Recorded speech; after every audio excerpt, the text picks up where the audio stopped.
So Tessa Blanchard is back in TNA, being reintroduced at the Final Resolution Premium Live event in 2024 with an attack on Jordynne Grace. This was met with a heavy mixed reaction amongst wrestling fans, but it definitely got us thinking about this second-generation superstar. So much so, we're going to take a look back at her career with all the achievements and all the controversy. You're watching Sportskeeda Wrestling. I'm Kevin Kelm, and today we're going to relive the ups and downs of Tessa Blanchard. Blanchard seemed destined for the world of professional wrestling like many second-generation talents, as the daughter of the famed Four Horsemen Tully Blanchard and the stepdaughter of Magnum TA, two legends in the industry in their own right and Hall of Famers. With wrestling in her blood and in her brain, she began training in 2013, debuting as a pro the following year. She worked on the independent circuit and made some untelevised appearances for Lucha Underground in 2016. She got her first crack at WWE NXT later that year. Blanchard did the honors for future world champions at Alexa Bliss, Nia Jax, and Carmella. She also competed in the Mae Young Classic Tournament in 2017, where she lost to Kairi Sane in her opening bout. That was it for Tessa in WWE. She wasn't offered a contract at the time. She was just brought in as a capable talent for some chosen prospects, yet many still saw her as someone who could have a huge future with WWE's expanding women's wrestling revamp at the time. She signed with TNA, which was Impact Wrestling at the time, in 2018 for the most notable run of her career to date, debuting for the company at the Redemption 2018 event as a commentator during a Knockouts women's match.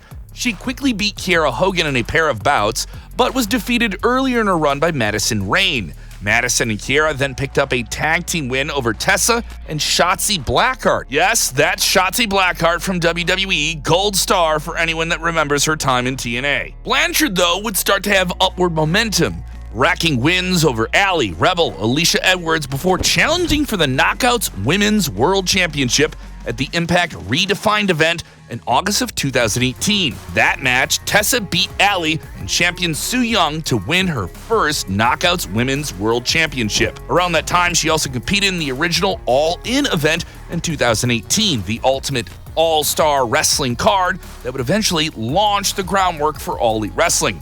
There, she took on Dr. Britt Baker, TNA veteran Madison Rayne, and future WWE Women's United States Champion Chelsea Green. Tessa actually won the match in front of a sold-out arena, which was a huge victory looking back on it. Over on Impact, Taya Valkyrie would be the one to dethrone Blanchard for the Knockouts title, with Gail Kim, the veteran, having a hand as the special guest referee. Blanchard tried to get physical with the veteran during the match, which went wrong for her courtesy of an defeat. Tessa and Valkyrie would have a rematch in a street fight for the title, which Taya won. This led to a furious Tessa to seek out Gail Kim, who cost her the title to begin with. The two feuded for a while. Great to see Tessa tangle with a true women's legend, attacking her and getting in some serious conflicts. The eventual showdown came on the Impact Wrestling Rebellion event in April of 2019, with Tessa coming out on top. This made history as Gail Kim's final TNA match, seemingly passing the torch to a younger generation, someone that they believed could carry that torch.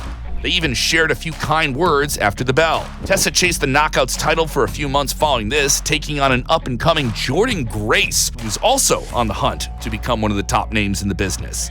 She would also pick up a win against Glenn Gilberti, yes, Disco Inferno, in a women's battle royal on Impact Television. This was unsurprising, as Tessa was no stranger to intergender matches on the independent circuit, and she certainly had the physicality to hold her own with anyone in front of her. In June of 2019, Blanchard faced a new challenge, a significant one, as she crossed paths with OVE, otherwise known as Ohio versus Everyone, catching the ire of their chaotic leader, Sami Callihan. Callihan versus Blanchard headlined Slammiversary 2019, with the Death Machine coming out on top. This made history as the first intergender match to headline a major wrestling pay-per-view. Their feud continued in the following months, with Tessa enlisting the help of ECW originals Rob Van Dam, Tommy Dreamer, and Rhino to defeat OVE on an August episode of Impact. Toward the end of the year, Tessa won the #1 Contenders Gauntlet Not for the Knockouts Championship, but for the Impact World Championship. Yes, the men's world title, no less. It was a breakthrough moment for her and women in professional wrestling, and she was the only woman to compete in it. Adding to an impressive 2019, Tessa worked with AAA in Mexico, picking up a reign with their Reina de Reinas Championship, which translates in English to Queen of Queens Championship. This was not unlike the actor Kevin James, who himself had actually won the King of Queens Championship. He didn't actually do that. We're sorry, this was an attempt at a stupid joke. We won't do it again. We'll move on to the Queen of the Carolinas. Tessa continued her march into 2020 at January's Hard to Kill event for Impact, enduring another brutal rivalry with OVE and Sami Callihan. Callihan, who is now the Impact World Champion. In the main event, Blanchard defeated Callihan, becoming the first woman to win the men's world title in a major televised promotion. This was irrefutably groundbreaking. True, Lucha Underground did some similar stuff a few years prior. There's always China having the WWE Intercontinental Championship, but that was in 1999, and it was always a secondary act to the main event. Blanchard's win came over 20 years later in a much different light, and a much more subversive light, and it felt special and unique. However, there was a cloud of controversy around this big breakthrough moment. Yes, we knew the controversy was coming up here. It's in the title of the video, and we have to address it. Prior to her match with Sami Callihan on what was to be the biggest night of her career up to that point, Tessa took to social media with a post encouraging women to support each other, which prompted a very different response than one might have expected. In response to her post, Tessa received a series of very harsh allegations from across the wrestling world. Respected talents like Chelsea Green, Gigi Dolan, NWA Women's Champion Allison Kay all spoke out against Blanchard, alleging that she had been abusive and racist to other women in wrestling locker rooms. According to Kay, Blanchard allegedly spat in a woman's face and allegedly called that same woman racial slurs while sharing a locker room with them in Japan. According to Green, Blanchard allegedly bullied and belittled a vast number of female talents in various locker rooms across the wrestling world. Blanchard denied these allegations across the board, addressing them in a February 2020 interview with Fightful. Tessa said the following: "I've made mistakes, I've faced challenges. One thing I will say though, I've never used a racial slur of any kind in my life. It's not something I've done, it's not something that I will do, it's just not true. Some people, they look at social media, someone will make an accusation and will say something, then everyone hops on the bandwagon. We've all got our own stories. There's a side of everyone's life that is public, and there's a side that is private. There's a part for all the world to see and can be judged by everyone that's interested in it. It is very unfortunate that some people resort to saying certain things, but it's just not true. And that's as much as I'll say on it. I know who I am." Amid the allegations, Tessa's Impact World title run continued on TV, though with pronounced backlash looming around it against her positioning as the top person in the promotion. Her only title defense was against Taya Valkyrie, which Tessa won, retaining the belt. She went on to challenge for the X Division Championship as well, and won the match by disqualification, meaning that then-champion Ace Austin retained his title by default. Tessa also got a huge win in an intergender match against future NXT champion Ego Ethan Page, one half of the Impact Tag Team Champions, the North at the time. Blanchard then teamed with Eddie Edwards to challenge Page and his partner Josh Alexander for the tag team titles in what would be her final Impact match to date. Then the unfortunate COVID-19 pandemic happened, which led to some time off for Tessa and the Impact World Championship. During this time, Tessa's relationship with Impact became reportedly very conflictive, while still remaining the TNA World Champion, who was not directly present on the weekly TV shows as the world struggled to adjust to these challenging conditions. In July of 2020, Blanchard was set to defend the world title in a multi-wrestler match with several Impact names, and it was just something that simply wasn't meant to be. With Blanchard residing in Mexico and tough travel restrictions remaining in place during the pandemic, she was reportedly set to film some remote interviews to be edited into Impact's TV shows. When that footage was never received by TNA Impact, this forced considerable edits to the weeks of television and overall storyline realignments, and it likely upset a lot of people backstage. Queen of the Carolinas was dethroned via a statement in the middle of this messy situation with a strongly worded yet brief statement by Impact on June 25th. Impact Wrestling has confirmed that it has terminated its relationship with Tessa Blanchard and stripped her of the Impact Wrestling World Championship. One of the most notable, unique world title reigns in TNA's history ended in a press release. Tessa still had some momentum and a whole lot of buzz heading into 2020.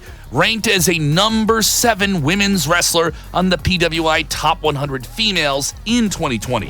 Her star power in 2021 would earn her something special. Despite the allegations that were still there against her, it got her a feature role in WOW, Women of Wrestling. It revived all women's promotion with a syndicated TV deal with Viacom CBS and well-funded by NBA Los Angeles Lakers owner and executive Jeannie Buss. Tessa would rub elbows in the promotion with former WWE star AJ Lee, who would serve in a production and commentary role. But as WOW rallied for a comeback in 2022, controversy would once again loom around Tessa Blanchard. The issues that Blanchard had in the past remained on the minds of fellow wrestling talents, who, according to comicbook.com in a report from May of 2022, these talents did not want to come back to work with Blanchard, swearing they would never work with Blanchard again and that they would end up seeing more of the same.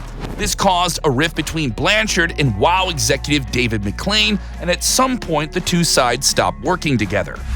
Following this issue, sporadically, we saw Tessa work on the independent circuit and in Mexico for the acclaimed CML promotion between 2023 and 2024. She notably worked against Stephanie Vaquer, who would go on to WWE NXT in 2024 and challenge her for the Women's World Championship. She also captured the CML Women's Tag Team titles and left the company and vacated those titles as one half of the champions in 2024. And that brings us to the present day. Tessa's mass return at TNA Final Resolution, her attack on Jordynne Grace at the event on December 13th, has garnered a lot of conversation. Just what TNA has planned for her, we don't know. The TNA fanbase responded loudly. Even TNA X Division champion Moose defended the return of Blanchard to the fold and questioned naysayers on social media. It was just fans who were really surprised by her shocking return. But Fightful reported that talent within AEW, WWE, and TNA were in, quote, disbelief by the move. Furthermore, the same report notes that TNA's roster were not informed ahead of the news getting out that Blanchard would be reintroduced at the premium event. This adds even further speculation and uproar to the entire problem of whether or not Tessa Blanchard is going to be more of a positive or a negative moving forward. That is yet to be determined. It doesn't seem likely that we'll see her in the Men's World Championship picture, but that doesn't mean she can't make an impact, pun intended, in the Knockouts division in 2025, given the right circumstances, of course. It puts a new challenger for the Knockouts World title picture and gives Jordynne Grace a new challenger to fight, while some speculate that she could be leaving the promotion in the foreseeable future. Perhaps even a longtime rival could be stirred up amongst the roster of TNA? And is this just a launching pad for Tessa Blanchard to do something else in wrestling on another televised promotion? How that will play out, we'll just have to wait and see. But one thing's for certain. Whatever you think of her personally, there's gonna be a lot of eyes on Tessa Blanchard and her return run, and for a lot of different reasons. She still has a lot to prove that those potential aspirations that many had for her in the early years were not in vain. At 29 years old, and having an undeniable pedigree and proven record of outstanding performances, Blanchard is going to have to work past the negative cloud that lurks around her name and is still something that a lot of people have when they see her on North American televised wrestling. That's it for this one. What do you think of Tessa Blanchard? Let us know in the comments below. And don't forget to like, share, and subscribe to Sportskeeda Wrestling to see more great content just like this. Thank you for watching, and we'll see you again soon.